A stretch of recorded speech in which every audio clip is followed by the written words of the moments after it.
하나님 말씀 보시겠습니다. 하나님 말씀은 요한일서 3장 8절. 죄를 짓는 자는 마귀에게 속하나니 마귀는 처음부터 범죄함이니라. 하나님의 아들이 나타나신 것은 마귀의 일을 멸하려 하심이니라. 아멘. 오늘로써 창조 이전의 영의 세계는, 하나님의 나라라는 큰 관점 안에서 창조 이전의 영의 세계에 대한 부분에 여덟 번째 시간을 좀 가져봅니다. 특별히 하나님의 관심, 영이신 하나님의 관심. 그러니까 우리가 만들어지기 이전에, 창조 이전의 영의 세계에 하나님이 계셨고, 그 하나님의 비전, 하나님의 관심은 오직 하나님의 나라. 하나님의 나라는 비전을 갖고 계시다는 부분을 우리가 잊지 말아야 되고, 그 하나님의 나라는 비전을 이루시려고 최초로 만든 피조물이 있으니 바로 천사였다. 그래서 천사를 통해서 하나님의 나라를 이루기를 원하시는 지금 영적인 일들이 내 눈에 보이지 않지만 진행되고 있다. 그래서 계속 강조합니다. 영의 세계는 실제다. 영의 세계는 실제다. 하나님이 영이시기 때문에 하나님이 실제로 계시고요, 말씀이 영이기 때문에 말씀이 지금도 실제로 이루어지고 있고요, 그리고 천사가 영적 존재이기 때문에 지금도 천사가 우리를 일하고 있고요, 반대로 마귀도 영의 존재이기 때문에 마귀도 지금 일하고 있다는 거예요. 그게 성경이 가르쳐주는 핵심입니다. 이번 성회 때도 그런 부분을 많이 말씀을 드렸어요.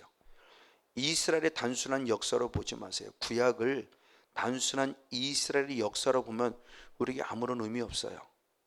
그 이스라엘의 역사를 하나님이 이끌어가고 계시고, 반대로 사탄의 역사가 방해하고 있을 때 그들은 결국 어떻게 이겼고 승리했는가? 끊임없는 싸움들을 통해서.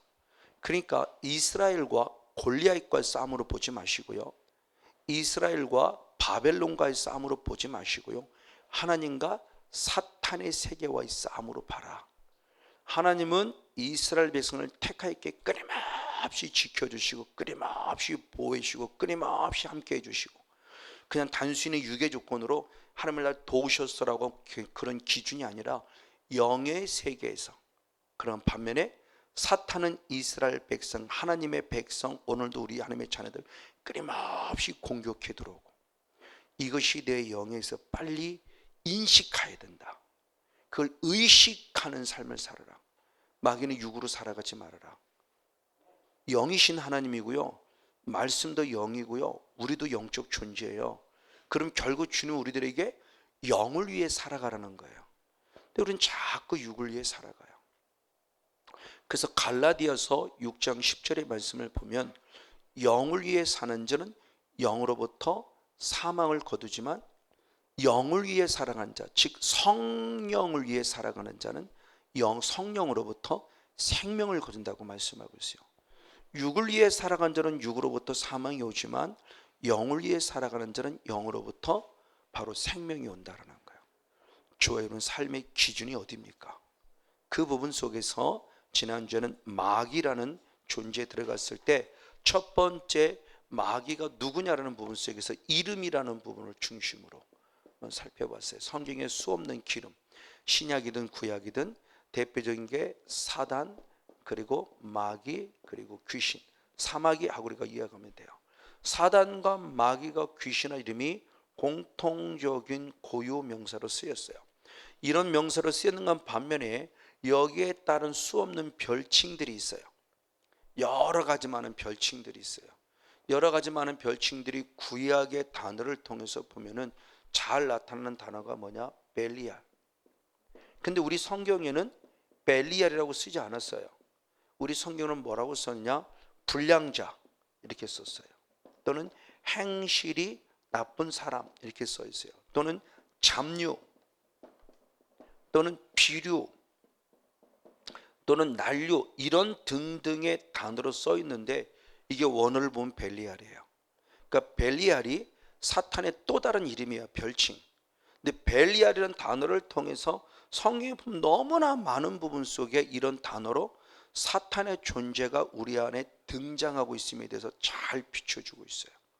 그리고 벨리알뿐만 아니라 우리가 잘 알고 있는 바알세붑, 히브리어는 바알세붑, 헬라어로는 바알, 세, 불 이렇게 단어로 있고요.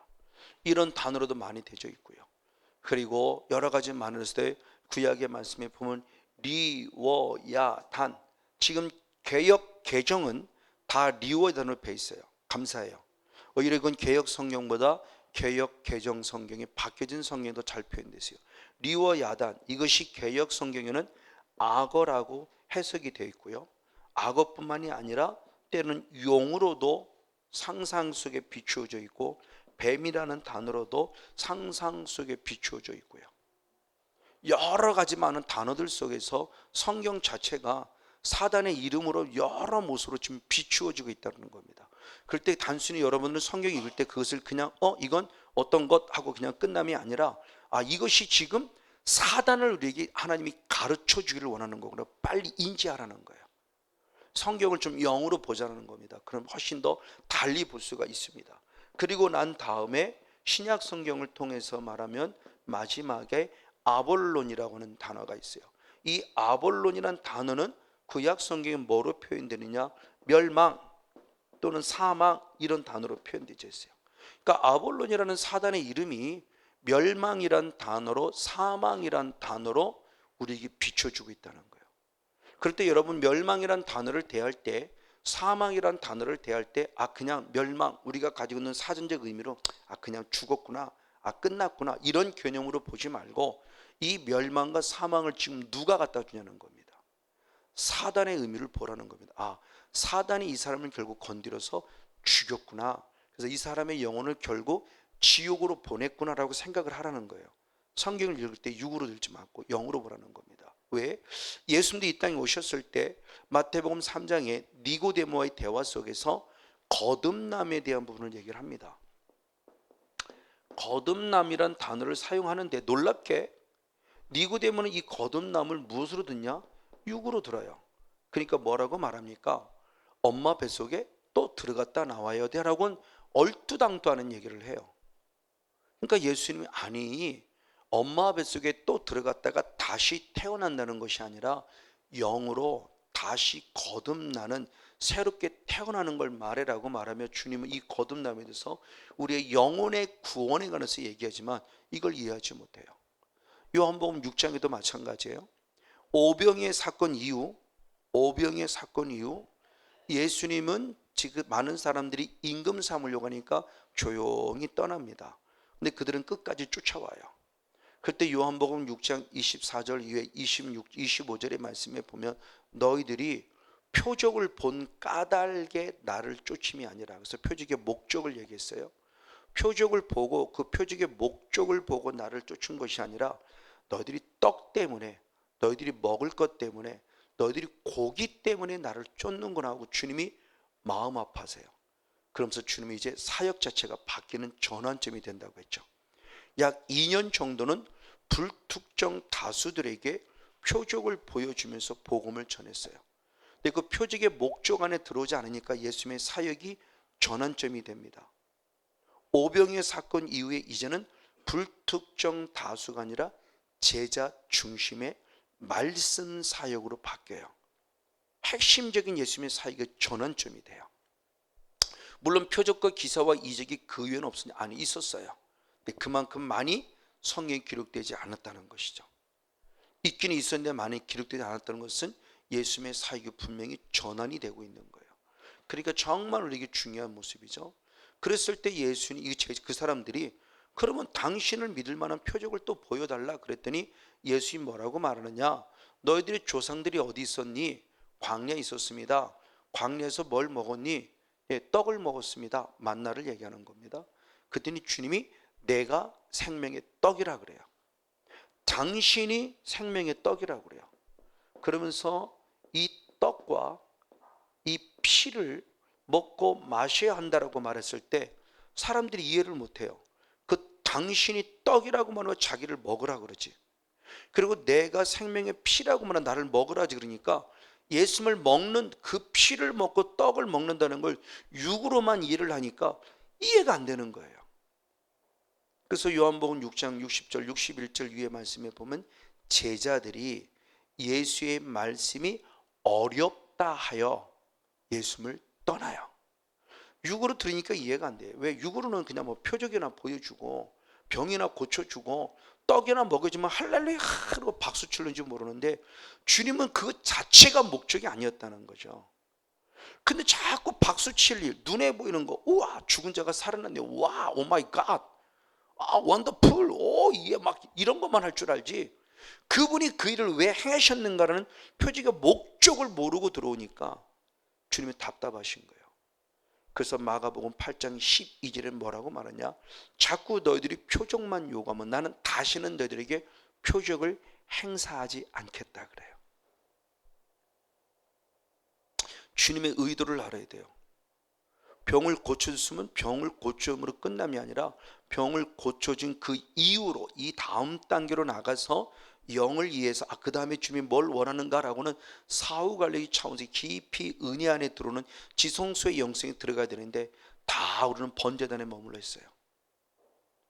그러니까 이방인의 뜰만 밟는 거예요. 그리고 나는 구원 얻었다고 착각해요. 맞아요, 구원을 얻었어요. 근데 구원에 이르지 못했어요. 지성소의 영성이 이르지 못했다고요. 지성소의 영성이 이르러야 내가 거기서 너를 만난다고 하며 주님이 나를 만나준다고 하고 있어요. 그 신앙관이 빨리 바뀌어야 된다는 겁니다.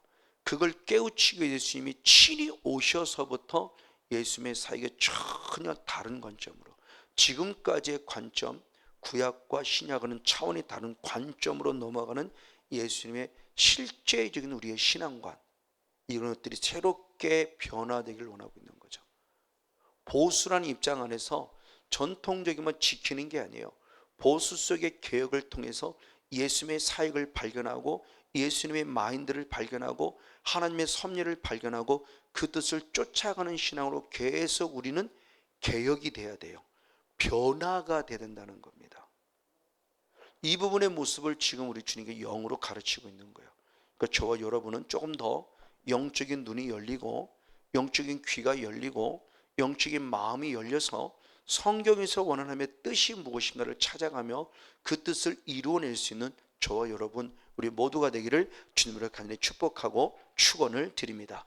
자, 이런 영의 세계 비전 속에서 천사에 관한 이야기를 꺼내고 마귀에 들어와서 지난주는 마귀의 이름을 중심으로 마귀의 그 이름의 값이 어떻게 일하는가의 모습을 우리가 살펴보았고, 그러면 두 번째로 오늘은, 자 그러면 첫 번째, 지난주 말씀했지만 잠시 했지만 사단의 존재가 누구냐 그랬을 때 우리 한번 베드로후서 2장 한번 4절 말씀을 보겠습니다. 베드로후서 2장 한번 4절 말씀입니다. 시작.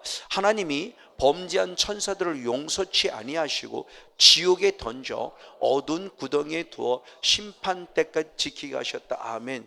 사단을 누구라고 그러느냐? 자, 설명한 겁니다. 범죄한 누구다? 천사. 천사는 천사인데 무엇한 천사냐? 범죄한 천사라는 거예요. 이걸 아이들한테 설명을 하려면 귀신이라는 단어를 사용하면 아이들은 왜 오랫동안 미디어의 영향을 받아왔고 우리 한국에 가지고 있는 고유 정서입니다. 무속이라는 오랜 동안 흐르는 정서, 불교라고 흐르는 오랫동안 정서, 또는 유교를 통해 흐르는 오랫동안 정서 속에 우리들 속에 은연중에 귀신 그러면 무섭다라는 생각이 일단 밑바탕에 받쳐져 있어요. 이게 민족의 정서, 이게 참 무서운 거예요. 근데 유럽에 있는 사람들이나 미국에 있는 사람들 보세요. 기독교적인 정서에 젖은 사람은 드라큘라, 귀신 나타나도 전혀 안 무서워해요. 왜? 그들은 딱 귀신이 드라큘라 나타나면 가장 먼저 뭐부터 갖다 대요? 십자부터 딱 갖다 대요. 이게 정서 차이예요. 기독교적인 마인드의 정서가 밑바탕에 그들은 절대 귀신을 무서운 존재를 얘기하니까 십자가 있으니까 십자가만 들이대면 이겨요. 근데 우리의 정서는 먼저 귀신 그러면 무서워 붙어 있어요. 그러니까 우리의 정서에서 이 성경을 이해하려면 무서워라고는 세 의미지만 성경 어디에도 한 군데도 무섭다라는 단어가 없어요. 거의 90%가 더럽다예요. 귀신은 더럽다. 그리고 약 10% 정도가 악하다. 악하다. 적게 봐도 더럽다는 존재가 80%이고 악하다는 존재가 20%에 불과해요. 그러니까 더럽고 악한 존재지 절대 무서운 존재가 아니에요. 우리는 잘못된 인식을 갖고 있는 거죠. 전혀 안 무서워요. 조금 더 무섭다고 표현하면 그 나쁜 천사야, 나쁜 놈이야, 나쁜 놈. 좋은 천사, 그건 하나님 편에 서 있는 좋은 천사고, 죄를 범한 천사의 나쁜 놈, 그러니까 나쁜 짓을 한 거예요. 나쁜 놈. 이게 범죄. 어른들이 이해하려면 죄 지은 사람, 죄 지은 천사고, 애들이 이해하려면 나쁜 천사예요. 그 무섭다는 개념으로 가르칠 필요가 없어요. 근데 저는 어려서부터 하도 무섭게 배워갖고 귀신 그러면 무섭다고 생각. 우리가 갖는 귀신의 의미는 미친 사람만 생각한단 말이에요. 귀신, 저 사람 귀신 들렸어, 미쳤어, 이것밖에 없어요. 지금은 미친 사람이 없지만 저희 때문에 참 미친 사람 많았어요. 중학교 다닐 때까지만 해도 학교를 걸어 다닐 때 미친 사람이 있었어요. 그래서 꼭 그 사람을 피해 다녔어요. 우리가 무서워서. 그런 사람들을 흔히 얘기할 때 귀신 들린 사람 그러죠. 근데 성경에서 말씀하는 귀신 들린 사람은 그런 미친 사람만 말하는 게 아니에요. 성건영 목사처럼 멀쩡한 사람인데 귀신이 들렸어요. 예수님이 마가복음 1장 21절로 첫 사역입니다. 예수님의 설교의 사역, 성경에 기록된 사역으로는 마가복음 2장 1절에 마가복음 1장 21절로부터 처음 안식일 때 복음을 전하는데 많은 사람이 놀랍니다. 와, 서기관들이 전한 설교 같지 않은데 권세 있는 설교인데 새 교훈이라고 놀라요. 그때 어떤 사람이 악 소리를 질렀어요. 근데 귀신 들린 사람이라고 성경에 기록되어 있어요.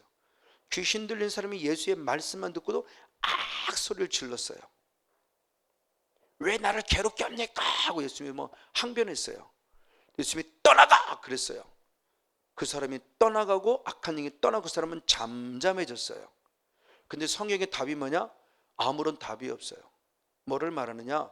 다른 성경에 보면 귀신이 떠나가면 병을 고침받았다는 결론이든지, 또는 거라사인 광인 같은 경우 귀신이 떠나가고 나면 이 사람이 정신이 온전했더니 무슨 답이 있어요. 근데 이 사람에게는 귀신이 떠나갔다 했는데 아무런 결론이 없어요. 이거는 뭐냐? 저와 같은 멀쩡한 사람이에요. 저도 병이 없었고요, 아무런 결격 사유가 없어요. 신체 건강하고요, 정신 건강하고요, 아무것도 없어요. 근데 제 안에 불교형이 나오더라니까요. 귀신이 떠나더라니까요. 그 귀신 그런 사람, 무슨 우리가 생각하는 미친 사람이 아니에요. 저와 여러분 같은 멀쩡한 사람이에요. 이게 문제였던 거예요. 우리 의식하고 전혀 다르죠. 그래서 작년 한 3, 4년 전에 한참 목회들에게 유행하던 게 있어요. 뭐가 있냐면 히브리적 사고로 성경을 봐라. 히브리적 사고, 즉 이 성경의 주인은 히브리인들이에요. 지금으로 보면 이스라엘 백성. 그러니까 히브리적 사고로 성경을 봐야 성경이 이해가 되는데 한국적 사고로 성경을 보려니까 이해가 안 되는 거야. 그래서 히브리적 사고에 대한 개념에 대한 부분에서 많은 목사님들에게 한참 보면 트렌드 같이 있는데 지금 어느 순간 또 그것도 싹 사라져 버렸어요. 또 어쨌든 중요한 부분의 모습이에요. 그러니까 우리의 사고, 대한민국 어떤 한국인으로서 가지고 있는 정서가 아니라 히브리인들이 갖는 정서, 하나님을 나의 구원자로 믿는 사람들의 정서로 살아갈 때 그 정서 속에 사단은 누구냐? 범죄한 천사다라는 겁니다. 그럼 중요해, 도대체 무슨 죄를 범했냐는 거예요. 어떤 죄를 범했기에 범죄한 천사라고 하냐? 그 답을 유다서 1장 한번 6절의 말씀이 기록하고 있습니다. 유다서 한번 1장 6절 한 절 말씀을 같이 한번 읽습니다. 시작. 또 자기 지위를 지키지 아니하고 자기 처소를 떠난 천사들을 큰 날의 심판까지 영원한 결박으로 흑암에 가두었더라. 아멘. 무슨 천사들을 심판 때까지 영원한 결박으로 가뒀다? 아까 베드로후서 2장 4절하고 똑같아요. 하반절이. 근데 상반절은 범죄한 천사라고 그러는데 똑같은 병행 구절이었을 때 여기를 뭐라고 설명했냐 그럴 때 자기 지위, 자기 처소를 지키지 않은 사람을, 이 존재를 범죄한 천사라고 그런다는 거예요. 자기 지위, 자기 소를 떠난 존재예요. 그러면 자기 지위, 자기 처소가 뭐길래 여기서 떠난 것 자체가 왜 죄가 됐을까? 다 특별히 원어를 통해서 보면은 이 지위라는 단어입니다. 우리말로는 분명히 지위라는 단어이지만 원어를 통해서 보면 아르케라는 원어예요. 헬라어로. 그럼 아르케는 어느 때를 가리키느냐? 요한복음 1장 1절에 태초 때를 말하는 시작이에요. 창세기 1장 1절에 말하는 시작을 말하는 게 아니라 요한복음 1장 1절에 말하는 시작이에요. 그러니까 이 태초는 결국 뭐냐? 창조 이전에 무슨 세계 때를 말하냐? 영의 세계 때를 말하는 거예요. 그러니까 이 지위라는 이 개념이, 천사에게 주어진 이 지위라는 개념이 이 땅의 천지 만물이 창조되어진 다음에 주어진 지위가 아니라 이 창세기 1장 1절에 태초 이 천지 만물이 만들어지기 그 이전부터 하나님께서 천사를 처음 만들 때 주어진 자기 지위, 자기 위치, 자기 초소가 있었던 거예요. 그러니까 자기 자리예요. 그러니까 천사라는 자리. 근데 그 천사라는 자리를 떠났다는 걸 말하는 겁니다. 근데 단순히 천사라는 자리를 떠났다는 차원의 개념이 아니라 그 천사라는 자리를 떠났다고 하는 그 부분의 모습이 성경에서 뭐냐라는 걸 얘기할 때 그것이 바로 범죄가 되었음에 대한 부분을 얘기를 해요. 자, 이 모습을 통해서 하나님께서 우리가 지난번에 얘기했지만 시편 103편 20절로부터 21절 한번 두 절 말씀을 읽어보시겠습니다. 시편 103 20절 21절 시작. 능력이 있어 여호와의 말씀을 이루며 그 말씀의 소리를 듣는 너희 천사여 여호와를 송축하라. 여호와를 봉사하여 그 뜻을 행하는 너희 모든 천군이여 여호와를 송축하라. 그러면서 22절에 여호와께 너를 만드셨고 너를 다스렸다 그래요. 그래서 저 성경을 거꾸로 이해해보니까 훨씬 더 이해하기가 쉬워요. 너를 지으시고 너를 다스린 하나님께서 너에게 사명을 줬다. 무슨 사명이냐? 여호와를 무엇하라? 봉사하라. 그리고 그 뜻을 행하라. 하나님이 천사를 만든 이유를 얘기하는 겁니다. 하나님께서 너를 왜 지었느냐? 하나님께 봉사. 우리말로는 봉사인데 원어로 말하면 섬김이에요. 하나님을 섬겨라. 그럼 하나님을 섬기는 게 뭐냐? 하나님의 뜻을 행하는 것이다. 그럼 그 뜻을 행하기 위해서 20절의 말씀에는요, 무엇을 주셨다? 능력을 주셨다. 그러니까 하나님께서 사탄에도 능력 주셨는데 그 능력이 우리가 생각하는 능력, 뭐 방언하는 능력, 귀신 쫓는 능력? 아니요. 하나님께서 천사들에게 주신 능력은 무슨 능력이냐? 하나님의 말씀에 순종하는 능력이었어요. 하나님의 말씀에 순종하는 능력을 주신 거예요. 그럼 우리에게도 성령의 기름을 임해서 능력이 임했다면 가장 먼저 나타날 능력은 뭐냐? 아버지 말씀에 순종하는 거예요. 아버지 말씀대로 사는 거예요. 근데 우리는 자꾸 내가 살아나요. 그러면 성령의 능력이 아니라 그건 사탄의 능력이죠. 자, 이런 능력을 주셨고 그 능력의 모습을 조금 더 두로 왕에게 있는 영이라는 존재, 즉 천사라는 존재가 어떻게 일을 했는가의 모습을 두로 왕의 이야기를 통해서 조금 더 비추어주는 것이 있어요. 에스겔서 28장 13절로부터 15절까지. 에스겔서 28장 13절로부터 15절까지 시작. 내가 옛적에 하나님의 동산 에덴에 있었다. 아멘. 각종 보석 곧 홍보석과 황보석과 금강석과 황옥과 홍만호와 창옥과 청보석과 남보석과 홍옥과 황음으로 단장하였으며 아멘. 내가 지음을 받던 날에 너를 위해 소고와 비포가 예비되었었도다. 너는 기름 부음을 받는 덮는 그릇인데 내가 너를 세움에 내가 하나님의 성산에 있어서 화강석 아래 왕래하였도다. 내가 지음을 받던 날로부터 내 모든 길에 완전하더니 마침내 불의가 드러났도다. 아멘. 자, 이렇게 처음 천사를 만들었을 때 그의 존재가 에덴 동산에 거하는데 하나님 앞에 무엇한 존재였냐? 완전한 존재였다고 말해요. 하나님이 천사를 만들 때 천사가 어떤 존재였을 때 하나님의 부족함이 없을 만큼 완벽한 존재로 만들어서 하나님의 뜻을 행하며 하나님의 영광 가운데 귀하게 쓰임받는 존재로 만든 존재가 천사라고 말을 하고 있습니다. 그런데 방금 마지막에 말씀을 방금대로 마침내 뭐가? 불의가 드러났다 그랬어요. 그 불의는 결국 뭐예요? 불법을 얘기하는 것이고 불법은 곧 뭐예요? 죄를 얘기하는 것이죠. 그러니까 그렇게 완전했던 천사 가운데 한 존재가 불의를 행했다는 거예요. 하나님이 정말 하나님 말씀에 순종하도록 만들어 주었는데 그 중에 어떤 한 존재가 불의를 행했다는 거예요. 그 불의를 행했다는 건 뭐냐? 자기 자리, 자기 위치를 떠났다는 것이고 단순히 위치를 떠났다는 것이 아니라 더 나아가 하나님을 대적했다는 것을 얘기하는 거예요. 그러니까 목사가 목사의 자리를 지키지 아니하고 목사의 자리를 떠난 것도 죄인데 거기다가 내가 죄를 범할 때 하나님을 대적했다라고 표현하고 있습니다. 즉 천사가 왜 범죄한 천사가 돼서 왜 사탄으로 타락하게 됐냐는 이유를 얘기해 주는 거예요. 자기 자리를 지키지 않았어요. 근데 단순히 내 자리를 지켰다가 하나요? 더 나아가 하나님을 대적했다는 그 불의에 대한 모습입니다. 그래서 주님께서는 뭐라고 표현했느냐? 우리가 잘 아는 대로 아담과 하와에게도 중요한 얘기를 했어요. 창세기 1장 28절에 축복을 주죠. 생육하고 번성하고 충만하라. 그리고 사명을 주죠. 정복하고 다스리라. 그리고 창세기 2장 15절에 하나 더 추가했습니다. 에덴 동산을 무엇하라? 지키라. 자, 사명입니다. 정복하라. 그리고 다스리라. 그리고 무엇하라? 지키라. 이제는 이게 너무너무 중요한 걸 아는 거예요. 사후관리가 너무너무 중요한, 정복하는 것도 중요하고요, 다스리는 것도 중요하지만 진짜 중요한 건 뭐냐? 지켜야 돼요. 이 말을 달리 말하면 빼앗기지 말라예요. 누군가가 계속 나의 걸 뺏으러 올 때 뺏기지 말라예요. 키퍼에 지키라. 뺏기지 말라예요. 이걸 알고 있기 때문에 하나님은 1장에서는 정복하고 다스라고 말한 다음에 2장에 들어가서는 뭐냐? 지켜라. 하나님 나라 지켜라. 에덴 동산 지켜라. 구원 지켜라. 믿음 지켜라.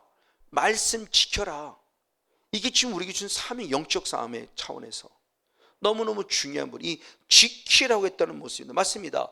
이렇게 분명히 주님은 지키라고 했는데 그러지 않은 존재가 있었다는 거예요. 왜? 이 사단이라는 존재가. 그러니까 사단이라는 존재가 잘 드러난 대표적인 왕이 누구냐? 에스겔서 28장에 두루 왕이 있고 이사야 14장에 바벨론 왕이 있어요. 두루 왕과 바벨론 왕이 사단이 아닙니다.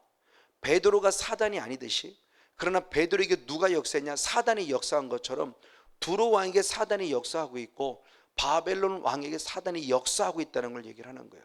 그래서 두루 왕을 통해서 사단의 성향이 어떻구나, 바벨론 왕을 통해서 사단의 성향이 어떻구나, 성건용 목사가 역사하는 악한 영을 보면서 사단이라는 존재가 어떤 존재라고 유추해 볼 수 있는 거예요. 그의 성향을 아는 거예요. 그러니까 이 사단의 성향의 대표적으로 두루 왕에는 어떻게 나타냈느냐? 자, 한번 에스겔서 28장 한번 2절의 말씀을 봅니다. 에스겔서 28장 2절 한 절 말씀을 같이 한번 읽겠습니다. 네, 같이 한번 읽습니다. 시작. 인자야, 너는 두루 왕에게 이르기를 주 여호와의 말씀에 네 마음이 교만하여 말하기를 나는 신이라. 내가 하나님의 자리 곧 바다 중심에 앉았다 하도다. 내 마음이 하나님의 마음 같은 채 할지라도 너는 사람이지 신이 아니다. 아멘. 자, 오늘날 두루 왕에게 성경은 말합니다. 교만했다. 교만한 결과가 뭐냐? 내가 지금 누구의 자리를 차지하겠다 그러는 거예요.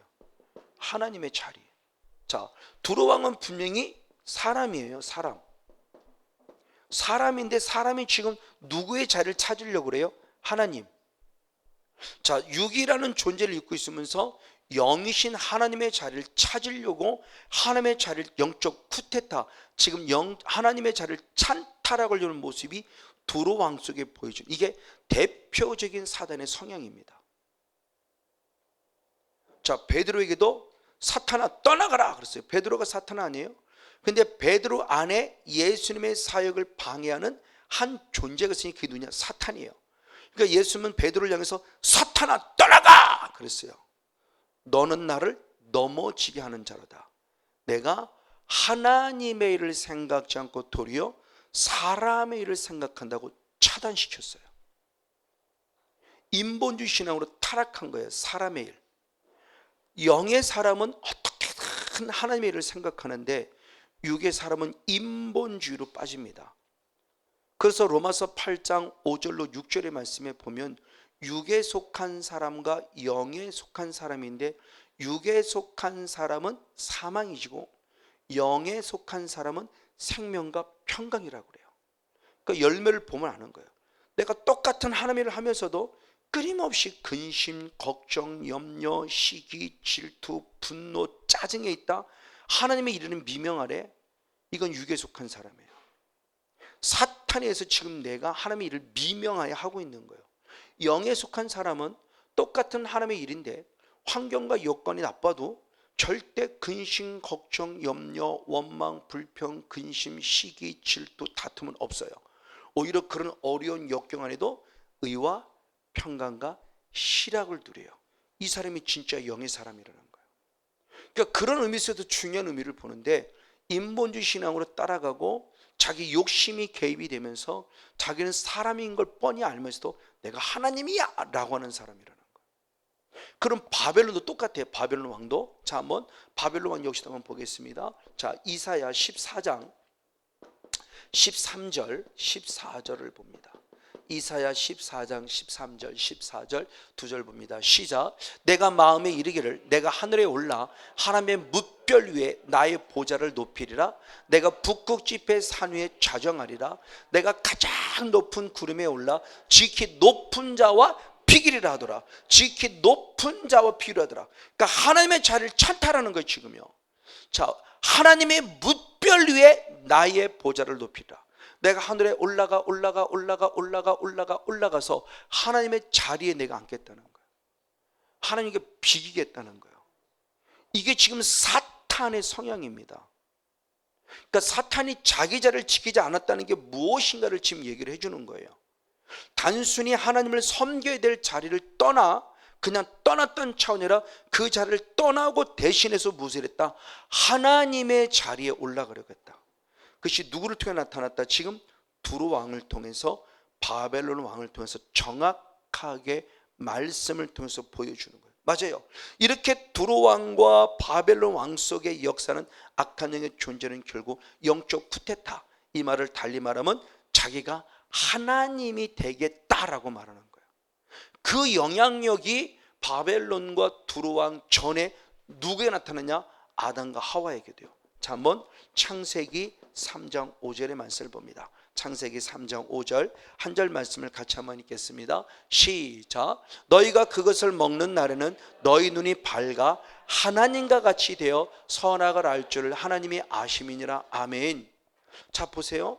사단이라는 존재가 말씀을 간접적으로 들은 아내 하와에게 나타났어요. 그러면서 하와를 좀 꼬시는 겁니다. 선악을 알게 하는 나무를 꼬실 때 이 말씀을 잘 들어요. 우리는 육으로 볼 때는 먹음직스럽고 보암직스럽고 지혜를 만큼 탐스러웠다는 걸 얘기를 해요. 틀린 건 아니에요. 내 눈에 보이는 게 중요하니까. 근데 성경의 영적 원리는 그렇게 보암직하고 먹음직스럽고 지혜를 만큼 탐스럽다 전에, 그 6절의 말씀이고 5절에 왜 보암직하고 먹음직스럽고 지혜를 탐스럽냐 얘기했을 때 미혹되는 이유가 있었어요. 너 이거 먹으면 누구하고 똑같아져? 하나님. 이 말씀에 미혹되고 보니까 진짜 먹음직스러운 거야. 그러니까 하나님이 섭섭한 거지. 저렇게 맛있고 저렇게 먹으면서 저렇게 보기 좋은 걸 말이야, 당신 혼자 먹으려고 우리는 못 먹게 한 거야. 그렇죠? 옛날에 뭐가 있어요? 항아리, 꿀단지. 먹지마, 먹지마. 먹지마 그러면 더 궁금해. 그래서 그거 먹으려다 항아리 깨는 거 아니에요 옛날에.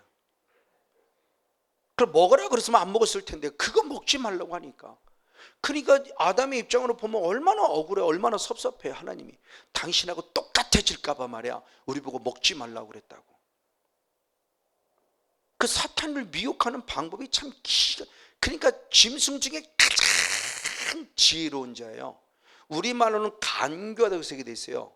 원어를 통해서 보면 솔로몬의 지혜하고 똑같은 지혜예요. 가장 똑똑한 놈이 가장 지혜로운 자라는 거예요. 근데 그걸 마귀에게 시킬 때는 지혜롭다고 표현하는 거 아니죠. 간교하다고 표현하니까 그 원어인데 우리는 그를 간교하다고 성경이 해석하고 있는 거예요. 그 사탄이라는 존재를 우리가 무서운 존재는 아니지만 또 반면에 만만히 볼 존재도 아니에요. 그러니까 사탄이 이 머리 갖고 싸우려면 사탄과 싸우지 못해요. 왜? 걔네들은 우리보다 뛰어나요. 이 지혜가. 그러니까 성건영 목사의 머리 굴려 사탄과 못 싸운다니까요. 내 안에서 성령님으로만 싸우는 거지. 그러니까 우리의 머리 싸움으로 머리 굴려 싸우려고 하지 마세요. 오늘 교회를 가야 돼 말아야 돼, 머리 탁 굴렸다가 그래 그렇게 하니까 새벽 기도를 대신해서 가면 내가 대신 예배를 드려. 쓸데없는 머리 굴리지 마세요. 그냥 주일 성수하세요. 뭐 그냥 그런 머리 굴리면 사탄 앞에 다 넘어가요. 근데 중요한 것은 보세요. 단순히 그러니까 사탄의 존재는 우리에게 뭐냐? 눈에 보이는 것을 통해서 죄를 범했기에 우리 입장에서는 뭐예요? 하나님 앞에 불순종한 게 죄예요. 유괴 조건으로 보는 게 불순종이 죄예요. 이게 유괴 조건으로 보는 거 맞는 얘기, 틀린 얘기는 아니에요. 근데 영의 조건으로 보면 불순종했기 때문에 주님이 내게 섭섭한 게 아니에요. 요놈 봐라, 네가 지금 나하고 누구하고 똑같아지려고 그래? 이러니까 이게 문제인 거죠. 이게 그러니까 하나님께서 저와 여러분이 단순히 당신 말씀을 안 들었다는 것 때문에 하나님 마음이 상해서 우리한테 요놈 그러는 게 아니에요. 결국 불순종한 계기는 내가 의도하지 않았지만 내 밑바탕에 그 죄를 짓는 순간 누구하고 똑같아진다는 영성이 그 안에 깔려있냐? 하나님과. 이걸 누가 하게 했다? 사탄이. 그럼 여러분도 죄에 대한 심각성을 느끼죠. 아차, 내가 하나님과 똑같아질 수 없지. 나는 피조물이야. 하나님은 나의 아버지셔. 절대 아들이 아버지 될 수 없어요. 절대 피조물이 창조주가 될 수 없다고요. 근데 사탄은 자기가 피조물 하나님께 대적했던 경험이 있는 자이기 때문에 지금도 끊임없이 그걸 우리에게 지금 요구하는 거예요. 계속. 그러니까 계속 지금 우리들에게 무엇을 요구하고 있냐는 겁니다. 이런 부분 속에 지금 사탄의 존재가 우리에게 지금 어떻게 역사하고 있는 부분의 모습을 잘 가르쳐주고 있는 거예요. 얼마나 참 안타깝습니까? 그래서 성경의 말씀에 바로 우리 잘 아는 대로 데살로니가후서 2장 4절을 보겠습니다. 데살로니가 2장 4절에 사탄의 존재가 거짓 선지에 들어가 뭐라고 표현하는가? 저는 대적하는 자라 범사에 일컫는 하나님이나 숭배함을 받는 자 위에 뛰어나 자존하여 하나님의 성전에 앉아 자기를 보여 누구를 한다? 그렇죠. 거짓 선지 안에 들어가서 자기를 누구라고 그래요? 하나님. 이게 이단의 대표적이잖아요. 지금 통일교로부터 이 땅에 대한민국에 있는 수없는 이단들은 자기가 하나님이 아니면, 자기가 예수님이 아니면 자기가 성령님이에요. 지금 자기가 성령님이에요. 지금 이만희는 자기를 누구라? 자기를 보혜사라고 그러잖아요. 자기가 성령이에요. 자기가 보혜사예요. 지금 상상할 수 없는 일들이 벌어지는 거예요. 근데 하나님 외에 다른 신은 없다고 말씀했는데 자기를 하나님이라고 그러면 그 자체가 이미 뭐예요? 거짓 선지자. 지금 신천지를 비롯해서 이제 통일교는 문선명이 죽고 나서 많이 와야 됐어요. 이제는 엄마 아들하고 싸우죠. 자기가 잘났다고, 자기가 후계자라고. 통일교는 이제 무너졌어요. 이제 얼마 다 계속 이제 무너져 갈 거고, 이제 이만희가 무너져야 돼요. 신천지가 이제 무너져야 돼요. 그 이만희가 죽어야 되겠죠. 왜? 영생한다고 했잖아요. 근데 이제 또 말 바꾸잖아요. 이제 영생한다는 말 싹 사라져 버리고 자기 죽음을 합법화시키고 또 교리를 또 바꾸잖아요. 그 자체가 이미 교리는, 만약 자기가 진짜란다면 진리는 변해서는 안 되는데 자꾸 변화되잖아요. 그럼 그거 자체가 잘못된 거지. 어쨌든 지금 우리들 속에서 보면서 하나님의 역사 가운데 지어지는 모습일 때 이 사단의 정체가 누구냐는 걸 얘기합니다. 자기를 하나님이라 그러며 자기 자를 지키지 않아요. 그것이 누구에게 들었다? 우리에게 들어와서 우리를 죄짓게 할 때 내가 의식하지 않음에도 불구하고 죄짓는 순간 나는 누구와 똑같아진다? 하나님. 이게 우리 밑바탕이니까. 그러니까 하나님이 우리의 죄를 싫어하는 거예요. 단순히 말씀을 안 들었다 이런 차원이 아니에요. 우리가 자꾸 대적하고 하나님한테 도전하는 거란 말이야. 영적 쿠데타를 일으키는. 이것을 창세기 11절은 뭐냐? 바벨탑을 쌓았다고 그래요. 똑같은 사탄의 성향이 나타납니다. 자, 창세기 11장 4절, 8절, 9절을 봅니다. 창세기 11장 4절, 8절, 9절. 네, 역시 한번 같이 있습니다. 시작. 또 말하되 자, 성과 대를 쌓아 대 꼭대기를 하늘에 다 우리 이름을 내고 온 지면에 흩어짐을 면하자 하더니 여호와께서 거기서 그들을 온 지면에 흩으신 거로 그들이 성 쌓기를 그쳤더라. 그러므로 그 이름을 바벨이라 하니 이는 여호와께서 거기서 온 땅의 언어를 혼잡케 하셨습니다. 여호와께서 거기서 그들을 온 지면에 흩으셨더라. 아멘. 지금 어떤 겁니까? 탑을 쌓아 우리가 어디까지 올라가자? 하늘. 누구에게 도전하자는 거예요? 하나님. 이게 영적인 바벨탑을 쌓는 거예요. 대표적인 바벨탑을 교만의 상징이잖아요. 영적인 바벨탑을 쌓아요. 영적인 깊이가 깊어질수록 까딱 잘못하면 영적인 바벨탑을 쌓아갈 수 있어요. 내가 대단한 것처럼, 하나님의 음성을 내가 다 듣는 것처럼, 환상을 다 보는 것처럼. 외국에서 유명한 성령 사역자들의 모습도 하나님의 음성을 들은 게 어떤 사람은 2번, 3번밖에 못 들었다는 사람들, 그게 정직하고 실제일 것 같아요. 내가 맨날 하나님의 음성을 듣는 거죠. 그러니까 예언해 주세요. 예언해 주세요. 여러분 함부로 예언 받지 말라고요. 어쨌든 지금 하나님 보십시오. 주님께서 지금 우리들에게 영적인 바벨탑을 쌓아가고 교만의 탑을 쌓아가는 모습이 그냥 이게 사단의 성향이다. 내 자리를 지키지 못하게 한다. 아빠는 아빠 자리를 지켜야 되는데 그 자리를 탈락해요. 자꾸 가정을 파괴해서 다른 자꾸 가정을 찾아가요. 안 되죠. 목사가 목사의 자리를 지켜야 되듯이 성도는 성도로서의 자리를 지켜야 되고요. 엄마는 엄마로서의 자리를 지켜야 돼요. 그걸 못하는 게 누구냐? 사단이에요. 이런 모습의 사단의 존재가 지금 나오는 겁니다. 맞습니다. 자, 하나님께서는 분명히 우리들에게 제사장에게 특별히 중요한 사명을 주셨어요. 자, 출애굽기 27장 한번 2절 말씀을 보겠습니다. 출애굽기 27장 2절. 우리가 이제는 지금 21절. 우리가 이제 왕 같은 우리도 똑같은 제사장인데 제사장의 사명이 뭐냐? 시작. 아론과 그 아들들로 해마간에 증거 궤합 휘장 밖에서 저녁부터 아침까지 항상 여호와 앞에서 그 등불을 강검하게 하라. 이는 이스라엘 자손의 대대로 영원한 규례니라. 아멘. 하나님의 성소 안에 들어가 분향단이 있고 떡상이 있고 지금 등대가 있는데 제사장의 사명이 뭐냐? 수시때때로 들어가서 여기에서 이 등불을 무엇하라? 간검하라는 것은 뭐냐? 불 꺼뜨리지 말아라. 계속 뭐를 채워라? 기름을 채워라. 이게 사명이에요. 목사의 사명, 우리 사명이에요. 우리가 모두가 제사장이잖아요. 결국 이것은 뭐냐? 성령의 은혜와 능력의 기름 부음 우리 안에서 꺼뜨리지 말라는 거예요. 계속 기름 부음 받아야 돼요. 왜? 기름 부음 받아야 신부가 돼요. 마태복음 25장에 첫 세 가지 사건인데 첫 번째 사건이 뭐예요? 신부가 신랑을 맞으러 가잖아요. 그때 기름이 준비된 자를 슬기로운 자라고 말하고 기름이 준비되지 못한 성도를 뭐라고 말합니까? 어리석은 자라고 그러죠.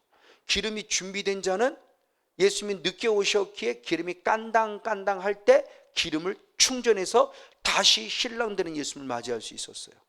이 기름이에요. 이거 지금 저와 여러분은 제사장이에요.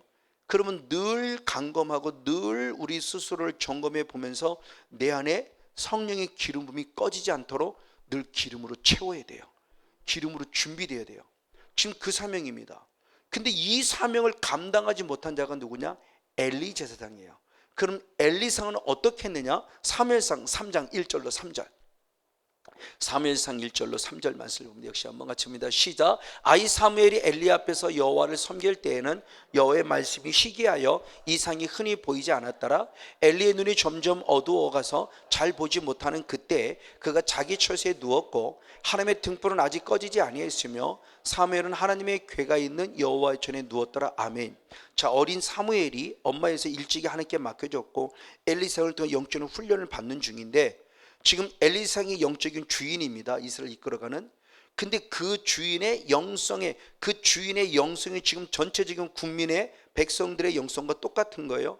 지금 영성이 어떤 영성이냐? 하나님의 음성, 하나님의 말씀, 하나님의 환상, 하나님의 이상, 이것들을 흔히 봐야 하는데 흔히 보지 못하고 있다는 거예요. 목회자가 하나님의 음성을 잘 들어야 되고요. 목회자가 하나님이 주는 환상을 잘 봐야 돼요. 저도 지금 그러지 못해요. 처음 이 은혜꾼은 잘 들었고요. 잘 봤어요. 그럼 처음 때에 비하면 지금 많이 듣지 못하고요. 환상을 많이 보지 못해요. 그럼 내가 타락한 거죠. 여러분 앞에 서 있는 송근영 목사지만 많이 더러워진 거예요. 악한에게 처음 떠나고 나서는 정말 너무 잘 보았고요. 너무 잘 들었어요. 제가 여쭤보기 전에 그분이 먼저 부르시는 음성을 들을 수 있었으니까. 지금 물론 간혹 주님이 먼저 부르기도 하지만 때로는 내가 뭡니까? 라고 여쭤봐도 주님의 음성을 제가 못 들어요. 두 가지일 거예요. 답을 안 해주셨든지 했는데 못 듣든지. 근데 주님은 분명히 답을 해주셨을 거예요. 제가 못 듣는 거죠. 그만큼 귀가 더러워진 거죠. 깨끗하지 않은 거예요. 그래서 또 주님 앞에 회개하고 용서를 구하고 있는 바로 지금 이 상황이에요. 엘리 세상에. 이 상을 흔히 봐야 되고 말씀 음성을 흔히 들어야 되는데 전혀 못 듣는 영적인 무기력 상태에 빠져버린 거예요. 그 상태를 말하는 게 지금 저 상태예요. 다시 말하면 지금 끊임없이 가서 성소에 들어가 기름을 꺼뜨리지 말아야 되는데 지금 3절의 말씀에 보면 아직 하나님의 등불이 꺼지지 않았다는 것은 꺼져가고 있다는 것을 상황을 얘기하는 거예요. 꺼져가는 상황이니까 빨리 가서 지금 뭐 해야 돼요? 기름을 부어 다시 불을 확 태워야 되는데 그때 자기는 자기 처소에 누워 있어요. 지금요. 쉽게 말하면 사택 가서 드렁드렁을 코고 자는 거예요. 왜? 배가 이따 마르게 나왔거든. 성경풀 엘리는 배불뚝이라고 그랬어요. 배가 이따만하게 나와 있어요. 그러니까 잘 먹고 잘 살았는지는 모르지만 영의 세상 앞에 전혀 무릎 꿇는 주의종이 아니었다는 거예요. 기도하는 주의종이 아니었다는 거예요. 이게 영적인 무기력 상태죠. 영적으로 지금 어떤 상태를 자기 자리를 지키지 않았다는 거예요. 성경에는 기록되어 사탄에게 사로잡혔던 단어는 없지만 자기 자리를 지키지 않았으면 이미 이미 엘리상은 누구에서 농간당하고 있는 거냐? 사탄에서 농간당하고 있는 거예요. 그러니까 그 말씀을 완전히 이루어내는 삶이 돼야 돼요. 근데 이루어내지 못하니까 어떻게 되느냐? 결국 사무엘상 4장 21절 말씀 역시 봅니다. 사무엘상 4장 21절 역시 같이 한번 읽겠습니다. 시작. 이르기를 영광이 이스라엘에서 떠났다 하고 아이 이름을 이가봇이라 하였으니 하나님의 괴가 빼앗겼고 그 시부와 남편이 죽었다. 아멘. 결국 내가 있어야 할 믿음의 자리를 지키지 아니했더니 엘리의 두 아들인 홈리와 비나스에서 블레셋까지 싸우면서 여호와의 언약궤를 가지고 그걸 부적같이 생각해 나갔다가 결국 여호와의 언약궤를 무엇하느냐? 빼앗겨요. 그래서 둘째 홈리와 비나스의 아내가 아기를 낳다가 결국 아기의 이름을 이가봇이라고 줬어요. 이가봇. 근데 이가봇의 뜻이 뭐냐? 하나님의 영광이 무엇했다? 떠났다. 하나님의 영광이 떠났다는 것은 뭐냐? 언약궤를 빼앗겼다는 거예요. 출애굽기 마지막 40장에 25절 이로부터 쭉 말씀이 나왔을 때 하나님의 언약궤, 하나님의 영광이 가득했다 그래요. 근데 언약궤를 빼앗겼다는 것은 하나님의 영광이 떠났다는 거예요. 하나님의 임재가 떠났다는 걸 그걸 확증시켜 주는 거예요. 그러니까 단순히 아기 낳다로 말하지 마시고 아기 낳은 그 사건을 우리에게 영을 가르쳐주는 영적인 실제를 보여주는 하나님의 실제적인 현상이라는 거예요. 그러니까 이름을 이가봇이라 했고 그 아래 영광이 떠났다는 거죠. 자, 이것을 본 자가 누구냐? 사무엘이에요. 엘리상이 자기 자리를 지키지 않으므로 어떤 일이 생긴 걸 너무너무 선명히 경험했어요. 그래서 자기 자신이 하나님 앞에 고백합니다. 뭐라고 고백하느냐? 사무엘상 12장 23절의 말씀을 봅니다. 사무엘상 12장 23절 역시 한 목소리로 같이 한번 읽겠습니다. 사무엘상 12장 23절입니다. 시작. 나는 너희를 위하여 기도하기를 쉬는 죄를 여호와 앞에 결단코 범치 아니하고 선하고 의로운 대로 너희를 무엇할 것이다? 가르칠 것이다. 엘리상의 삶을 보면서 여호와의 언약궤가 빼앗겨 떠난 걸 봤기 때문에 자기는 보고 듣고 터득한 거예요. 아, 내가 무엇해서는 안 되겠구나. 기도, 쉬는 무엇을 죄를 범해서는 안 되겠구나. 엘리상은 결국 기도하지 않은 거예요. 직분만 목사님이지. 직분만 재상이시지 이 간검에서 기름을 채워야 돼서, 다시 말하면 목사가 강단에 엎드려서 중복이 돼서 성도들의 영적 중보의 능력을 통해서 성도를 계속 기름 부음으로 채울 수 있는 역량을 목사가 만들어줘야 되는데 나도 못하고 성도도 못하고, 제가 이은 있기 전에는 그랬어요. 저도 죽고 성도도 죽여가고. 왜? 목사로부터 기름 부음이 안 나오잖아요. 목사로부터 말씀의 기름이 흐르질 않으니까 나도 당연히 죽었으니까 흘릴 게 없죠. 그러니 성도도 죽어가는 거죠. 지금 엘리상이 그런 거예요. 그래도 하나님의 은혜 가운데 사무엘은 어린 나이는 왕은 목사님은 저래도 내 자리 지켜야 되라고 한 성도가 지킴을 통해서 민족을 살려내는 거예요. 그러니까 하나님은 의인 한 사람을 찾는 거예요. 내가 엘리라는 것 때문에 좌절하고 낭망치 마시고 나라도 사무엘이 되자라는 거예요. 그러면 나를 통해서 가정을 살리고 교회를 살리고 민족을 살릴 수 있다는 거예요. 안 되는 걸 자꾸 안 된다고 원망 불평 불만하지 마시고, 그러면 나라도 믿음을 지키자. 나라도 기도의 자리를 지키자. 나라도 예배의 자리를 지키자. 그럼 나를 통해 내 가정을 살릴 것이고, 나를 통해 교회를 살릴 것이고, 나를 통해 민족을 살리리라. 아멘. 지금 그 영성의 흐름에 대한 중요한 영적 비밀을 알려줍니다. 사무엘에도 그 믿음의 자리를 지켰기에 민족을 살려냈어요. 신약에도 똑같아요. 사도행전 6장 4절 이후에 쭉 말씀을 통해서 봤을 때 예수님의 12 제자들이 지금 많은 사람들을 구제하는데 힘쓰고 했어요.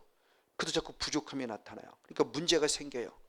이방인들, 헬라인 사람들이 왜 우리는 구제품을 안 주냐고 문제가 생겨요.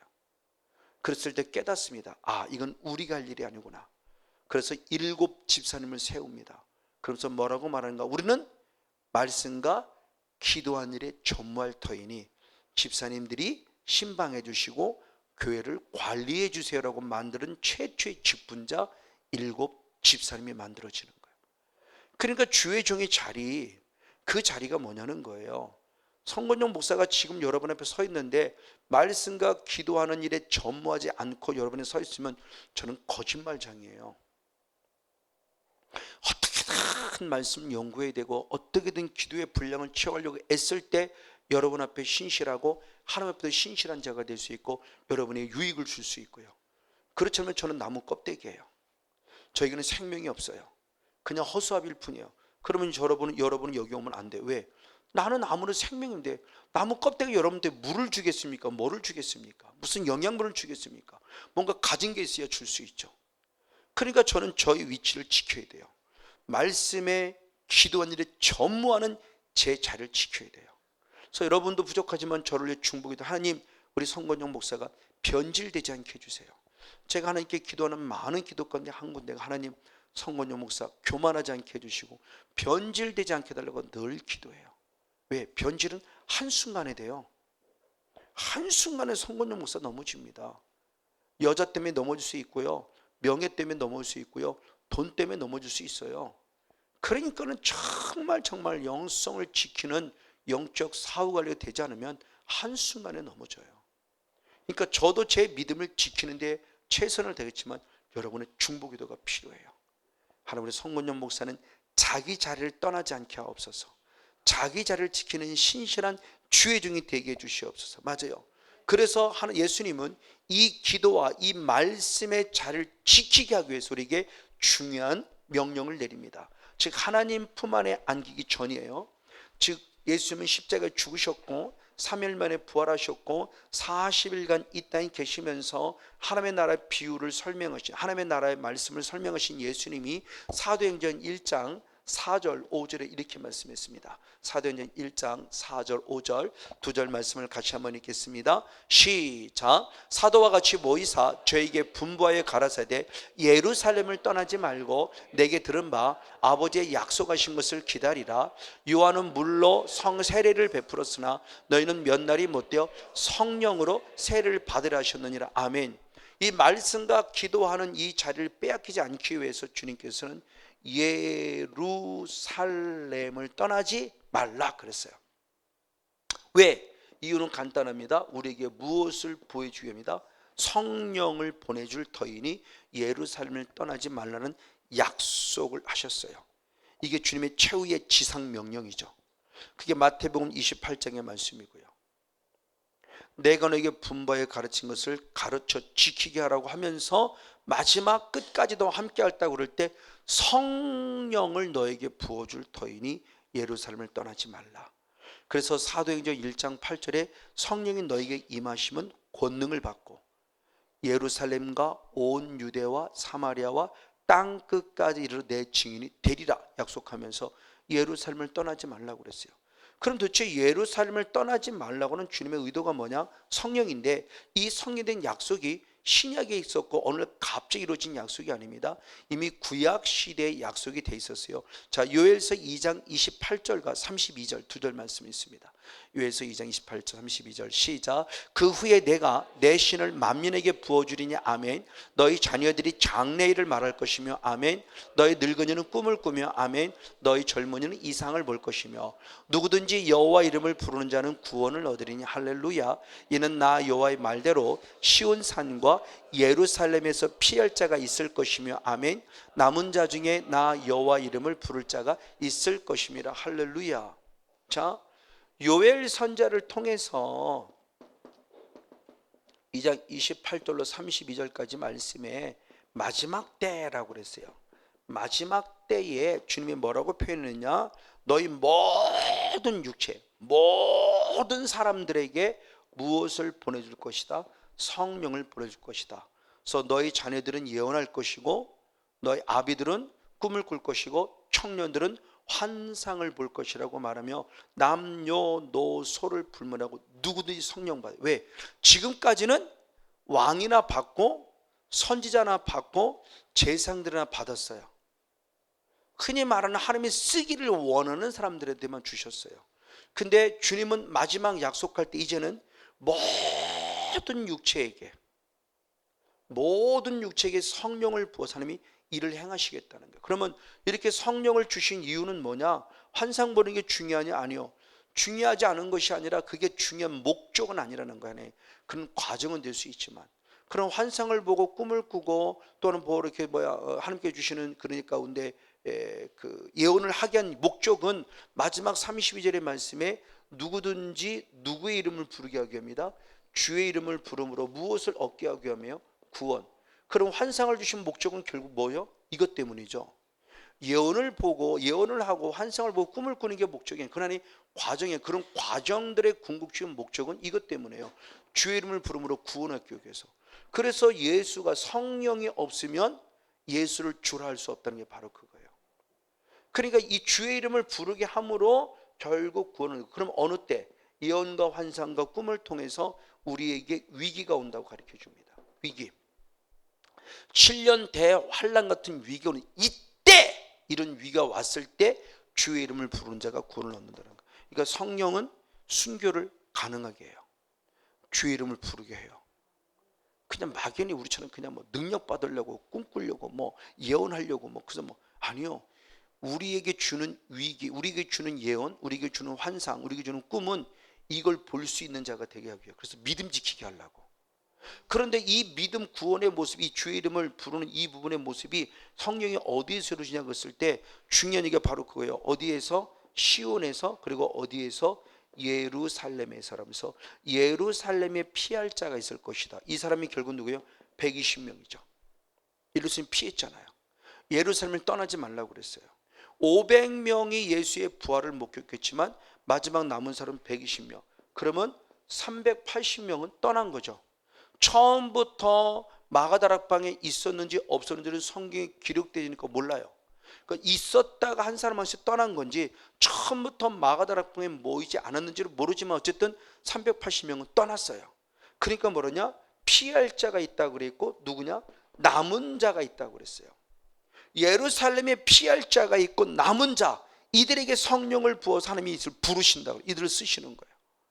그러니까 사도행전 1장에 바로 120명이 남았고 그 120명이 쓰임받은 거예요. 이만큼 예루살렘은 중요해요. 그러니까 예루살렘을 떠나지 말라고 한 거예요. 그럼 예루살렘을 왜 떠나지 말라고? 이유가 있겠죠. 자, 그러면서 이사야서는 똑같은 얘기했습니다. 이사야 37장 31절 32절 유다 족속 중에 피하여 남는 자는 아래로 뿌리를 받고 위로 열매를 맺으리니 이는 남는 자가 예루살렘에서 나오며 아멘 피하는 자가 시온에서 나올 것임이라 만군의 여호와의 심이 이를 이루시리라. 그러니까 하나님이 하시겠는데 예루살렘에 남는 자를 통해 일하시겠다는 거예요. 그 사람이 다시 뿌리를 받겠다는 거예요. 그 사람들이 곧 그루터기예요. 남들은 다 떨어져 난 것 같지만 끝까지 믿음의 뿔을 예루살렘에 받고 떠나지 않는 믿음 지키는 사람이에요. 그걸 신약으로 그 계시로 말하는 그 사람들이 바로 14만 4천 명이에요. 그러니까 한마디로 14만 4천 명을 얘기하면 요한계시록 7장이나 14절에 한마디로 말하면 인내하는 자예요. 끝까지 견디는 자예요. 그걸 또 다른 각도로 말하면 남는 자예요. 그래서 마태복음 바로 24장 13절 말씀 끝까지 견디는 자가 구원을. 그 사람들이 결국 14만 4천 명이에요. 그 신천지 속을 이유 없어요. 계시록을 너무 어렵게 볼 이유가 없다고요. 그러니까 우리가 지금 자꾸 신에 솟는 게 그거예요. 무슨 그 사람이 특별한 건 있는 것처럼 말이야. 너무 어렵게 생각하니까. 자, 어쨌든 보십시오. 이렇게 하나님은 이 예루살렘에서 분명히 말씀할 때 내가 성령을 부어줄 것이니 예루살렘을 떠나지 말라고 주님 신신당부합니다. 그러면서 또 마지막 십자가 지금 마지막도 똑같아요. 24장 49절에 한 번 더 말씀하십니다. 시작. 볼지어다 내가 내 아버지 약속한 것을 너에게 보내리니 아멘. 너희는 위로부터 능력이 입히올 때까지 이 성에 유하라. 그렇죠. 내가 약속을 너에게 주겠다. 그래서 이 성에 유하라. 하나님의 약속, 성령의 약속. 그 약속을 내가 반드시 줄 것이니 예루살렘을 떠나지 말라는 거. 그럼 중요한 부분이 예루살렘이 도대체 어떤 의미를 가지고 있길래 예루살렘을 떠나지 말라고 했을까라는 겁니다. 이걸 영으로 보자는 겁니다. 육으로 보지 말고요. 예루살렘을 육으로 보면은 어떤 개념이냐? 어떤 지명이에요. 지역. 우리로 말하면 예루살렘은 이스라엘 수도예요. 그럼 서울을 떠나지 말라 단순히 그런 개념? 아니요, 그런 개념으로 보면 안 된다는 거죠. 성경에서 말씀할 때 예루살렘을 떠나지 말라라는 말을 영적으로 해석하면 결국 성전을 왜? 예루살렘 성전이 유일한 성전이에요. 그러니까 예루살렘은 어떤 지명이 아니라 예루살렘에 있는 그 성전, 예수님이 유월절을 맞아 하나님을 예배하러 갔었던 그 성전, 그 성전을 떠나지 말라는 의미를 지금 얘기하면서 예루살렘을 떠나지 말라라고 표현하고 있다는 겁니다. 그럼 도대체 예루살렘은 어떤 영적 의미들을 가지고 있기 때문에 예루살렘을 떠나지 말라고 했는가? 가장 먼저 예레미야 3장 17절을 봅니다. 구약 성경을 통해서 보면 예레미야 3장 17절 시작. 그때에 예루살렘이 여호와의 보좌라. 아멘. 일컬음이 되며 열방이 그리로 모일 것이니 곧 여호와의 이름으로 인하여 예루살렘에 모이고 아멘. 다시는 그들의 악한 마음에 강팍한 대로 행치 아니할 것이라. 아멘. 마지막 회복을 약속하며 예루살렘에 모일 것을 얘기했을 때 예루살렘 왜 모이느냐? 예루살렘이 여호와의 무엇 때문이다? 보좌다라고 말해요. 자, 원래 보좌는 어디에 있는 거예요? 하늘에 있는 거죠. 성경에 보면 말합니다. 보좌는 결국 어디에 있는 거냐? 하늘에 있는 것인데 이사야서 66장 1절을 이사야서 66장 1절을 봅니다. 시작. 여호와께서 이같이 말씀하시되 하늘은 나의 보좌이고 땅은 나의 발등상이니 너희가 나를 위하여 무슨 집을 지을고 나의 안식할 처소가 어디랴 그러면서 하늘이 하나님의 보좌임을 얘기해요. 근데 예루살렘은 육으로는 지금 분명히 우리의 이 땅이 땅이에요. 이 땅이 근데 영어로 이 땅이 아니라 예루살렘이 성전이에요. 성전이 뭐냐? 여호와의 보좌라는 거예요. 그래서 우리가 영의 세계 살고 있다는 것을 이번 성경 때 많이 말씀을 드렸어요. 그러니까 이 땅에 있는 것들은 그냥 이 땅에 있는 것이 아니라 이 땅에 있는 것들은 이미 먼저 어디에 있던 거다? 하늘에 있던 거다. 하늘에서 먼저 이루어졌기에 이 땅이 이루어진 거예요. 대표적인 게 성막이죠. 성막은 하늘에 있는 본 모양 그대로 내려와서 그걸 그대로 건축하라. 그게 새 예루살렘이죠. 계시록 21장의 말씀에 새 예루살렘이 그대로 내려왔기에 여기가 새 하늘과 새 땅이 되었다 그래요. 그렇죠? 그래서 새로운 하늘의 세계, 영의 세계가 이 땅에 임하는 걸 얘기를 하는 거예요. 그러니까 영과 육을 따로 보지 말자는 겁니다. 영과 육을 따로 보는 자가 그게 바로 영지주의자들이에요. 우리 기독교는 영과 육을 절대 따로 부르지 않아요. 이분법적으로 나누지 않아요. 영과 육은 같이 가요. 왜? 이 육은 영을 담는 그릇이에요. 영. 성령이 우리 코에 생기를 후 하고 불어넣는 시간에 생영이 된 영을 담는 그릇이에요. 그 때문에 이 껍데기도 중요해요. 이 껍데기를 절대 우습게 여기면 영지는 이 껍데기를 우습게 여겨요. 그러니까 죄를 짓고도 죄를 죄라고 여기지 않아요. 한 번 굴었으면 그 다음부터 죄를 죄로 여기지 않아요. 그래서 놀랍게 영지주의와 비슷한 구원파에 있는 어떤 목사님이 어떤 사모님이 우리 왔어요. 누구라고 하면 다 할 사람이에요. 구원파에서 떠난 사람이니까. 근데 그 사모님이 뭐라고 하는지 압니까? 정말 충격적인, 제가 그렇게 회개를 강조했기 때문에 어느 날 저한테도 목사님 제가 회개가 안 돼요. 왜? 한 번 구원은 영원한 구원이고 그 다음에 지는 건 죄가 아니라고 하도 배워왔기 때문에 그 교리가 은연중에 잡혀있기 때문에 나는 죄 지은 게 없어요. 그러니까 회개할 게 없는 거예요. 회개가 안 되는 거예요. 이만큼 교리가 무서워요. 그렇죠? 수십 년을 그 속에 구원파에 있었으니까 그게 잘못된 걸 알아 나왔음에도 불구하고 그 의식 중에 내 의식을 지금 짓밟고 있다고요. 그러니까 회개가 안 돼요. 회개가 안 되면 여러분 구원 얻습니까? 못 얻습니까? 못 얻습니다. 회개가 안 되는데 어떻게 구원을 얻어요? 하나님 나라가 가까스니 회개하고 복음을 믿으라고 그러는데 회개가 안 되는데 어떻게 복음이 믿어져요? 종교인이죠. 그게 참 무서운 얘기예요, 이게요. 어쨌든 보세요. 지금 영과 육의 같이 갈 때 분명히 예루살렘이 여호와의 보좌라고 그러는데 원래 보좌는 하늘에 있는 거예요. 그럼 예루살렘이 또 똑같아요. 방금 얘기한 대로 예루살렘이 역시도 뭐냐? 영의 것이에요. 자, 계시록 21장 2절을 봅니다. 방금 얘기했던 계시록 21장 2절 역시 봅니다. 시작. 또 내가 봄에 거룩한 새 예루살렘이 하나님께로부터 하늘에서 내려오니 그 예비한 신부가 남편을 다녀가더라. 아멘. 새 예루살렘이 어디에서 내려왔어요? 하늘로부터. 그러니까 이 땅에 있다는 지금 예루살렘을 얘기하는 예루살렘을 떠난 이 예루살렘이 단순히 육으로 보면 안 되고 이 예루살렘이 영으로서 이게 무슨 하늘에 있는 본체, 하늘에 있는 새 예루살렘과 새 하늘과 새 땅으로 인정을 해야 될 때 그 예루살렘의 여호와의 보좌라고 하는 것은 결국 뭐냐? 하나님의 거룩한 임재요, 하나님의 거룩한 능력이 지금 이 순간 임하는 곳이 영적인 예루살렘이라는 거예요. 그 현장이 바로 성전이라는 개념이죠. 그럼 그 성전은 이제는 이 건물이 아닙니다. 우리의 몸과 마음이 이제는 성전이에요. 그러면 내 안에 누가 임재해야 되느냐? 하나님이 임재하고 있어야 된다는 거죠. 하늘에 계신 하나님이 직접 내 안에 임재하셔야 돼요. 성령 하나님으로 와서 임재하셔야 돼요. 그래서 내 몸이 거룩한 성전, 영적인 예루살렘의 가치를 발휘해야 돼요. 바로 그 하나님의 거룩한 성전의 모습을 얘기를 하는 겁니다. 그래서 예수님께서는 이스라엘 역시도 똑같이 얘기를 했어요. 이사야 67장과 65장과 67, 66장을 얘기했는데 대표적으로 이사야 66장을 봅니다. 이사야 66장 22절, 이사야 66장 22절을 봅니다. 시작. 나 여호와가 말하노라. 나의 지을 새하늘과 새 땅이 내 앞에 항상 있을 것 같이 너희 자손과 너희 이름이 항상 있을 것이라며. 새하늘과 새 땅이 앞으로만 있을 것이다? 계시록 21장에 앞으로만 있을 것이다? 아니요. 앞으로 올 이 이상을 미리 확증시켜 주기 위해서 이스라엘 땅 자체가 뭐냐? 새 하늘과 새 땅으로서 이 새 하늘과 새 땅에 이스라엘 민족에 항상 있기를 원해요. 그럼 지금 저와 여러분의 마음의 성전과 믿음의 성전이 새 하늘과 새 땅 영적 예루살렘이 항상 있어서 여호와의 보좌로서의 가치를 발하여 하나님의 임재를 누리고 느끼는 영광 안에 거해야 된다는 거예요. 그게 영적 예루살렘의 첫 번째 가치예요. 여호와의 보좌. 두 번째 여호와 예루살렘은 어떤 것이냐? 이사야 2장 3절을 봅니다. 이사야 2장 3절 보십니다. 시작. 많은 백성이 가며 이르기를 오라 우리가 여호와의 산에 오르며 야곱의 하나님의 전에 이르자 그가 그 도로 우리에게 가르치실 것이라 우리가 그 길로 행하리라 하시니 아멘. 이는 율법이 시온에서 나올 것이요 여호와의 말씀이 새 예루살렘에서 나올 것이라 아멘. 두 번째 예루살렘 뭐냐? 바로 두 번째 말할 때 말씀의 집이라는 거예요. 자, 우리가 예루살렘에 오르자 여호와의 전에 오르자 여호와의 산에 오르자. 왜? 거기로부터 무엇이 나오기 때문에? 말씀. 그래서 교회를 얘기할 때도 똑같이 얘기했어요.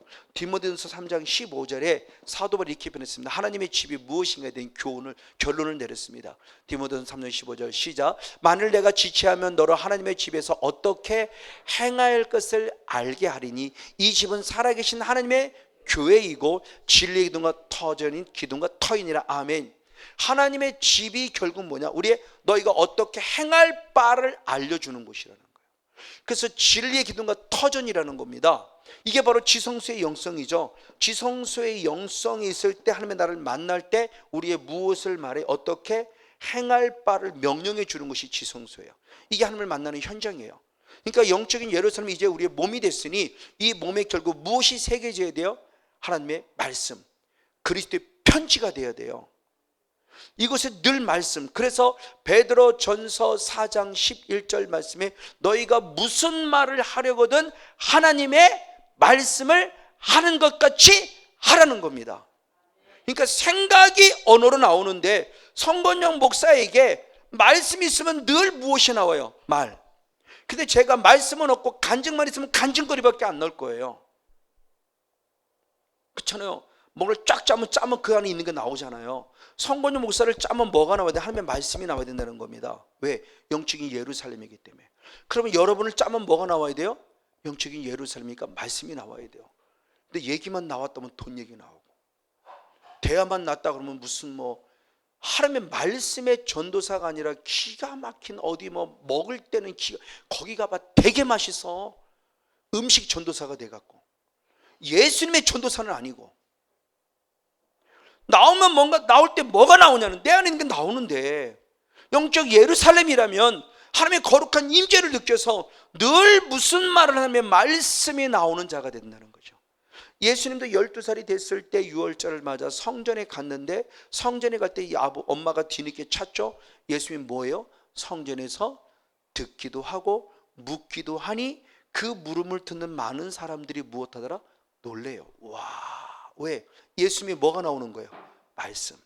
말씀에 관심이 있고 말씀을 듣기도 하고 말씀을 묻기도 하고 관심이 있으니까 들어야 되고 들으니까 궁금하니까 또 물어야 되고 그래 자꾸 물어야 돼요.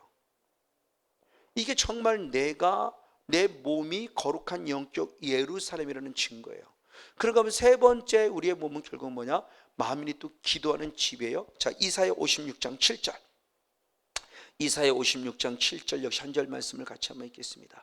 이사야 56장 7절 한 절 말씀 있습니다. 시작. 내가 그를 나의 성산으로 인도하여 기도하는 내 집에서 그들을 기쁘게 할 것이며 그들의 번제와 희생은 나의 단에서 기꺼이 받게 하리니 이는 내 집은 만민이 기도하는 집이라 일컬음이 되리라. 아멘.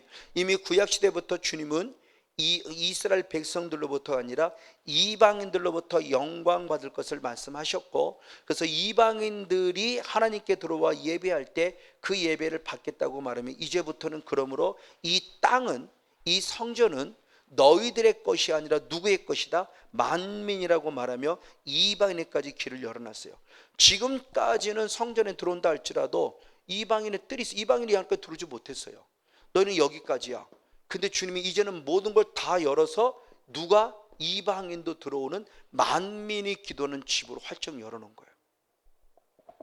그러니까 이제 우리의 마음의 성전, 몸의 성전이 무슨 소리가 들려야 돼요? 기도 소리. 돈 소리가 아니라, 짐승 소리가 아니라 기도 소리. 예수님이 이걸 깨트리잖아요. 예수님의 첫 사역, 예수님의 마지막 사역이 뭐냐? 성전 청소예요. 왜? 성전이 만민이 기도하는 집인데 기도하는 집이 아니라 강도의 구렬이 됐어요. 무슨 소리가 들리나? 돈 소리가 들리고 짐승 소리가 들려요. 이게 합법적인 편리주의를 찾는 신앙이에요. 합법적인. 제가 중학교 다닐 때까지 저는 무릎 꿇고 예배를 드렸어요. 의자 없었어요. 근데 어느 순간 의자가 생겨요. 의자가 생기는데 그래도 여기는 그래도 나무에, 그냥 나무니 다행이죠. 근데 지금은 뭐예요? 등받이가 되는데 의자가 이번에는 15도가 넘어 더 훨씬 더 길어. 왜? 몸이 이렇게가 아니라 완전 영화관, 예배 보러 온 거예요. 이렇게. 그러니까 목사의 설교를 이렇게도 듣는 거예요. 그러면 손이 이렇게 돼요. 그럼 다리가 딱 꽈져요. 영화관에서 영화를 보듯이 예배를 봐요. 예배를 드리는 게 아니고 편리주의예요. 이 편리주의가 결국 내 신앙을 지금 타락시키고 있다니까요. 서서히 뒤로 넘어지면 편한 몸은 편한지 모르지만 영은 타락해가요. 지금요. 무릎 꿇는 기도가 없어요. 저는 아까도 얘기했지만 중학교 때부터도 철저하게 무릎 꿇는 기도로 훈련을 받았어요. 그렇기 때문에 지금도 습관화되어 있어요. 신방을 가도 저는 무릎 꿇는 게 제가 편해요. 여러분은 편하게 앉으라고 저는 무릎 꿇어요. 왜? 그것이 습관화되어 있고 습관화되어 거룩한 습관이 되어 있어요. 그 참 좋아요. 그러니까 하나님 앞에서는 무릎 꿇고 예배를 해요. 기도는 물론이고요. 그러니까 무릎 꿇는 자체가 좋다는 것이 아니라 내 마음 자세가 지금 하나님을 예배하고 있다는 마음을 표현해 드리고 있다는 겁니다. 불편하지만 불편한 진실이에요. 그 불편한 순간에 하나님을 온전히 예배하고 싶은 거예요. 그 순간에 마음을 다해서 목숨을 다해서 예배하고 싶은 거예요. 바로 그런 부분 속에 만민이 기도하는 집이니까 늘 우리는 기도 소리가 들리대. 안 그러면 주님을 채찍질해요. 송 목사 왜 네 안에서 기도 소리가 안 들리니? 왜 네 안에서 기도 소리가 안 들리니? 송 목사 왜 네 안에서 강도 소리가 들리니? 왜 돈 소리가 들리니? 왜 짐승 소리가 들리니? 채찍질 당하면 아파요. 아프기 전에 정신 차려야 돼요. 만민이 기도하는 집이에요. 기도 쉬는 죄를 범하지 말아야 돼요. 그런 부분 속에 기도의 분량을 채워가야 되고요. 마지막 모습이 결국 또 무엇이냐? 바로 그 성전은 성령의 생수가 샘솟는 곳입니다. 스가랴 14장 8절. 스가랴 14장 8절 시작. 그날의 생수가 예루살렘에 솟아나서 아멘. 절반은 동해로 절반은 서해로 흐를 것이라. 여름에도 겨울에도 그러하리라. 아멘. 자, 스가랴 선지자를 통해 이스라엘을 회복할 걸 약속하며 환상 가운데 보여줄 때 예루살렘으로부터 무엇이 흐르고 있냐? 성령의 생수가 흘러가고 있어요. 그래서 요한복음 7장 38절 39절의 말씀에도 성령의 생수가 흘러간다고 말씀하고 있죠. 생수. 그렇죠? 예루살렘은 어떤 곳으로부터, 즉 성전이죠. 성전으로부터 계속 성령의 생수가 흘러요. 여름에도 흐르고 겨울에도 흐르고. 그러니까 사시사철 봄 여름 가을 겨울 끊임없이 계속 성령의 생수가 흘러야 돼요. 저와 여러분 안에서. 그래서 예수님 다시 오실 예수님을 준비하는 신부로서 단장이 되어야 되고, 누군가를 만났을 때 나로부터 그 성령을 흘려보내는 거룩한 통로가 되어야 돼요. 그래서 에스겔서 47장을 보면 성전으로부터 생수가 흐른다라고 그래요. 성령 흘러서 1,000척, 1,000척, 1,000척, 1,000척, 4,000척이 흘러요. 그래서 가장 먼저의 모습에서는 우리의 발목을 적셔요. 두 번째는 무릎을 적시고요. 세 번째는 허리를 적시고요. 네 번째는 창이라게 적셔요. 헤엄할 물이라고 그래요. 지금 쉽게 보면 성령이 여러분의 발목을 적셨어요. 성령이 여러분의 무릎을 적셨어요. 분명히 예수는 믿었기 때문에. 근데 이런 신앙은 어린아이 신앙이죠. 발목을 적실 때는 얼마든지 성령 하나님 떠날 수도 있어요. 그도 무릎을 적시니까 그 다음에 기도로 시작하는 거고, 허를 적시니까 겸손한 거지만 이것으로 부족해. 창이라게 적시되. 왜? 그래야 내 마음대로 못 가요. 완전 성령이 이끄신 대로 따라갈 수 있어요. 그럼 이렇게 창이라질 때 어떤 축복이 있느냐? 자, 에스겔서 47장 9절하고 12절 말씀을 봅니다. 9절과 12절 말씀 역시 봅니다. 시작. 이 강물이 흐르는 곳마다 번성하는 많은 물고기가 살고, 아멘. 또 고기가 심이 많으리니, 아멘. 이 물이 흘러 들어가므로 바닷물이 소성함을 얻고, 아멘. 이 강이 흐르는 각지의 모든 것이 살 것이다. 할렐루야. 자, 4,000척까지 흘러가니까 나만 사는 것이 물이 바닷가까지도 살려내고 있다는 거예요. 그러니까 내가 살 때 남도 살려낼 수 있다는 거예요. 그걸 12절에 말합니다. 시작. 강 좌우가에는 각종 먹을 실과나무가 자라서 그 잎이 시들지 아니하며 실과가 끊치지 아니하고 달마다 새 실과를 맺으리니, 아멘. 그 물이 성소로부터 말미암아 나옴이라. 그 실과는 먹을 만하고 그 잎사귀는 약 재료가 되리라. 아멘. 내가 살았더니 나로부터 실과가 다른 사람을 먹여 살리고, 나로부터 나오는 그 모든 잎사귀가 약재료가 돼서 나도 살고 남도 살린다는 거예요. 그러니까 결국 성전 예루살렘이 성령의 생수가 샘솟는다는 것은, 이제는 우리의 몸과 마음이 성령의 전이 되었기에 나로부터 늘 무엇이 성령의 생수가 샘솟아야 돼요.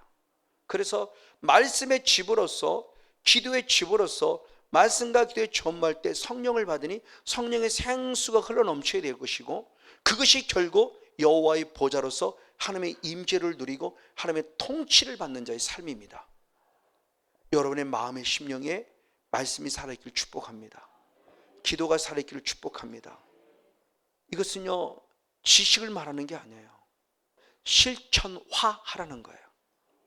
기노스코화하라는 겁니다. 그 말씀이 경험되고 체험돼야 돼요.